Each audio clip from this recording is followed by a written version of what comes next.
Ahora vamos a hablar de otro obstáculo en tu camino hacia el progreso. Es otro obstáculo que puede traerte muchas derrotas desagradables si no se le atiende.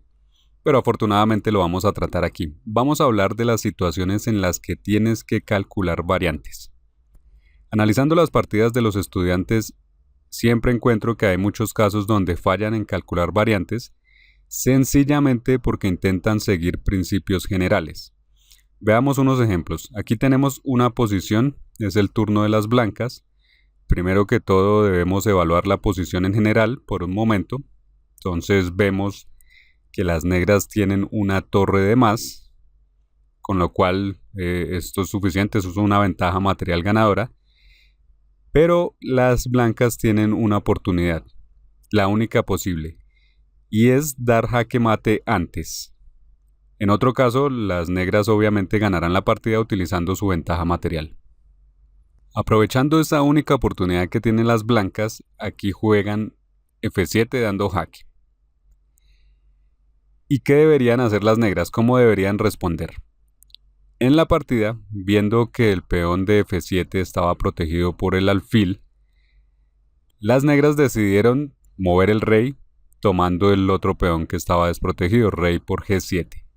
Y esta forma genérica de pensar no es buena para posiciones como estas. Tienes que recordar una regla sencilla. Cuando las piezas de tu oponente y las tuyas entran en contacto, cuando comienzan a atacarse entre sí es hora de calcular. Ya no puedes seguir jugando con base en ideas generales. Realmente necesitas calcular. Tienes que tomarte el tiempo y esforzarte un poco en hacer cálculos. Yo, el gran maestro Igor Smirnov, soy un firme creyente en seguir los principios generales, y eso está bien.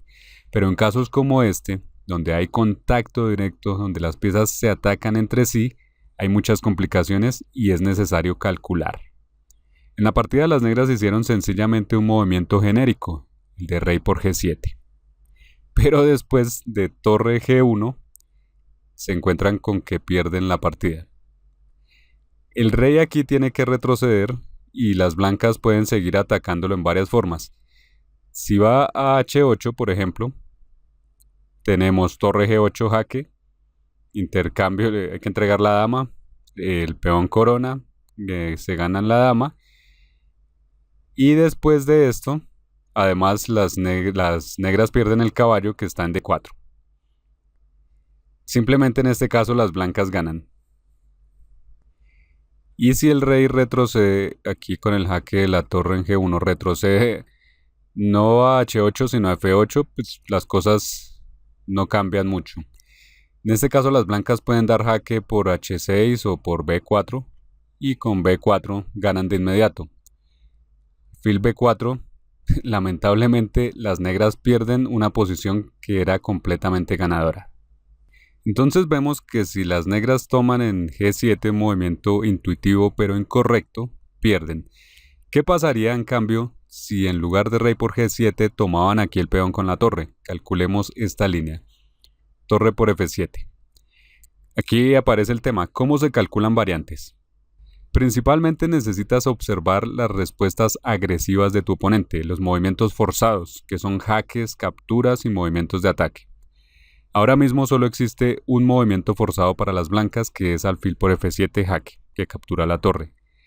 En ese caso recapturamos con el rey. ¿Y cómo podrían seguir atacando las blancas aquí? Nuevamente no hay muchas opciones reales. Probablemente torre F1 es el único movimiento consentido para las blancas aquí, tratando de seguir al ataque. Y ante esto, ¿cómo podrían responder las negras? Bueno, podrías mover el rey nuevamente, pero algo más fuerte es contraatacar, con caballo F3, que es jaque. Un contragolpe con el que las blancas quedan en serios problemas. Además de esto, de que tienen que resolver este jaque, las negras todavía gozan de una buena ventaja material. Por lo tanto, la posición es claramente ganadora, esta vez para las negras, como debería ser. Siendo así, entonces podemos ver que si las negras se hubieran tomado el tiempo para calcular estas variantes, al comienzo, variantes que no son tan difíciles, habrían ganado finalmente la partida. En cambio, hicieron un movimiento genérico, ese de rey por G7, movimiento acá en este punto, hicieron un movimiento genérico en lugar de calcular y por eso perdieron la partida. Aquí está otro ejemplo, una partida entre Horberg y Averbach, este último con negras. Era el turno de las negras y jugaron dama G5, con la obvia intención de dar jaque mate con dama por G2. Las blancas entonces pensaron, bueno, el peón está siendo atacado, tengo que protegerlo, y entonces jugaron torre D2. Movimiento que se ve perfectamente correcto desde una perspectiva general. El peón necesitaba protección y cuando te atacan se recomienda no avanzar peones porque esto puede debilitar tu posición aún más. Por lo tanto, hablando en general, torre D2 se ve como un buen movimiento. Pero el problema aquí es que pierde ante el golpe táctico de torre C1. Torre C1 obliga a la dama a tomar. Y después de dama por C1 tenemos el movimiento forzado caballo E2, jaque, que a la vez ataca a la dama y que aprovecha la clavada que hay sobre esta torre. Después de torre por E2 siguió dama por C1 jaque. Las negras han ganado la dama y están dando jaque de nuevo. Además de esto, la dama en C1 está clavando todas las demás piezas blancas. Y como resultado las blancas abandonaron la partida después de unas pocas jugadas. Pero volvamos ahora a la posición del comienzo.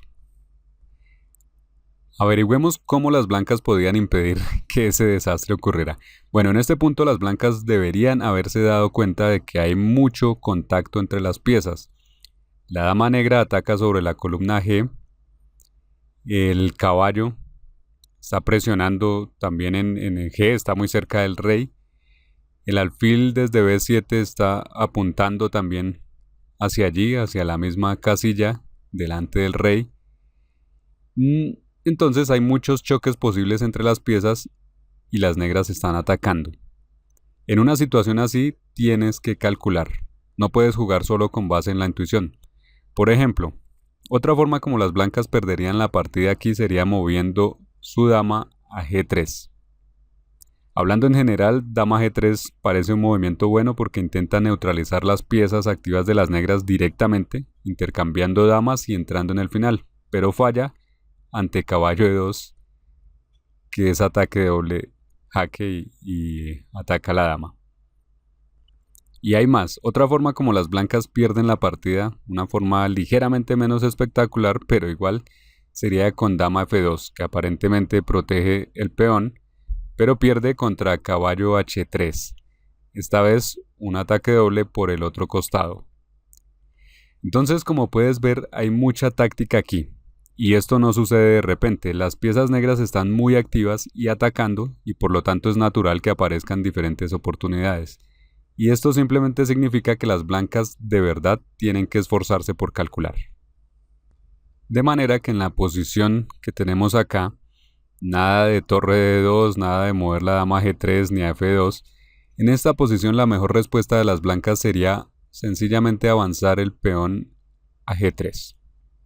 Y no hay forma de llegar a este movimiento pensando solo en general. De hecho, este movimiento se ve un poco dudoso porque debilita al peón de F3 y además expone un poco más al rey.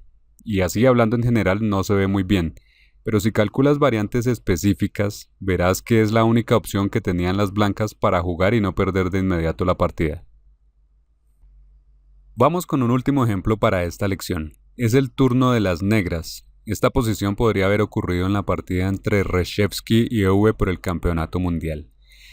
Aquí las blancas apuntan con su batería sobre la diagonal hacia la casilla H7, amenazando directamente con dar jaque mate. Por lo tanto, es imperante que las negras atiendan esta amenaza. Pero además de eso, hay otra amenaza de las blancas, y es caballo por D7. Un movimiento que además sería un ataque triple sobre todas las piezas pesadas. Entonces, tenemos dos amenazas e idealmente las negras deberían responder contra ambas amenazas. Así, pensando en esto, y observando superficialmente, nos parece que la solución ideal sería sencillamente retirar el caballo. Caballo F6. Así el caballo de F6 protege muy bien la casilla H7 y gracias a la torre de más que tienen parece que las negras estarían ganando ahora. Eso está bien en general. El único problema es que aquí las blancas tienen un golpe ganador, que es caballo de 7. El caballo puede saltar allí para desviar al caballo negro de F6 y después de eso dar el jaque mate en H7. Por lo tanto, el caballo blanco bien puede estar ahí porque no puede ser capturado por el caballo negro. Pero si las negras no lo toman, el caballo de D7 va a tomar cualquiera de todas las piezas negras que está atacando. Siendo así, las opciones para las negras serían jaque mate o perder mucho material. Entonces vemos que caballo por D7 no es posible y en cambio nos están amenazando caballo por F6 seguido de jaque mate. Así que el movimiento de caballo F6 no fue bueno y tenemos que pensar en algo más. Caballo F6, que se ve tan bueno desde una perspectiva general, en realidad es perdedor. Y en vez de eso hay que hacer otra cosa. Entonces se jugaría mejor G6 o alguna otra cosa para detener el jaque mate y seguiría algo así. Después de G6 seguiría caballo por D7 amenazando nuestras 3 piezas pesadas. Seguiría dama por D6, caballo por B8 y torre por B8, donde después de una serie de intercambios vemos al final de esta línea forzada que las blancas solamente se quedan con un peón de más. Y en cambio la partida puede continuar. La posición sigue siendo compleja y no sabemos si las negras podrán empatar finalmente, pero definitivamente esto es mucho mejor que la otra línea analizada. Así que para concluir tenemos que durante la partida hay veces donde tienes que calcular variantes y no hay forma de evadirlo. No hay una forma de definir lógicamente que el movimiento mejor aquí en este momento es G6, pues el razonamiento lógico definitivamente nos diría que llevemos el caballo a F6. Sin embargo, el cálculo nos dice que caballo F6 es perdedor. Resumiendo, cuando veas que hay contacto entre las piezas, como en este ejemplo, dama apuntando a H7, caballo blanco amenazando al caballo negro, cuando las piezas comienzan a atacarse entre sí es hora de dedicar un poco de tu tiempo a calcular variantes. Y esto no es tan intimidante como parece en principio, pues no tienes que calcular todo. Solo necesitas calcular las respuestas agresivas y forzadas de tu oponente, sus movimientos en tu lado del tablero. Si lo piensas así, verás que tu oponente no tiene tampoco muchas opciones reales y por lo tanto no es tan complejo de calcular, aunque sí requiera algo de esfuerzo. Aprendiendo y adoptando este hábito de no resistirse a calcular variantes cuando es necesario, evitarás perder muchas partidas, tendrás una forma de juego más estable y conseguirás resultados más consistentes. Ganarás o empatarás, pero principalmente evitarás esas desagradables derrotas que desafortunadamente ocurren tan a menudo.